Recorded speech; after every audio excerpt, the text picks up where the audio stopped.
هذه اللوحة الحمراء الجميلة التي زينت ملاعب قطر طوال مشوار المنتخب المغربي في كأس العالم فيفا قطر 2022 رافقها مئات اللوحات المنتشرة ليس فقط على أرض دولة قطر في مناطق المشجعين فحسب، بل تلك أيضا التي كانت منتشرة في معظم الدول العربية وكافة أنحاء المعمورة أينما تواجدت الجاليات المغربية والعربية.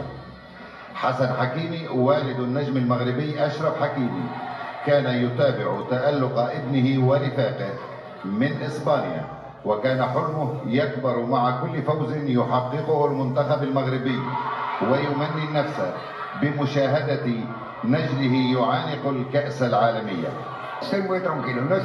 أنا هادئ للغاية، لا أشعر بالتوتر. في الحقيقة الأمر لا يتعلق بالفوز في هذه المباراة وإنما بالقتال فيها. نأمل في أن يقدموا مباراة رائعة. نعم، حسن حكيمي واحد من بين الملايين التي تابعت كافة مباريات المنتخب المغربي لحظة بلحظة، وكانت قلوبها مشدودة وهمامها مشحونة لدرجة أنها سميت باللاعب رقم 1 في تشكيلة الأسود وليس رقم 12، وشعرت بالاعتزاز والفخر بعد كل نصر يحققونه.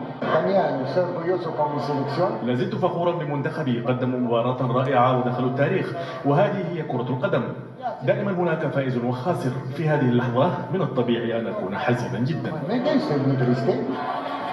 لكن فرحة وسعادة والد النجم المغربي لا يعادلها سعادة، لما لا، وهو الذي ضحى كثيرا وكان الداعم الرئيسي له منذ نعومة أظافره، وقدم له كل ما يلزم رغم قساوة ظروف الحياة التي مر بها من أجل أن يراه يتسلق على سلم النجومية. وها هو اليوم يحصد ما زرعه، وهو يرى ما يسطره أشرف وزملاؤه من تاريخ بحروف من ذهب في موسوعة الكرة العالمية.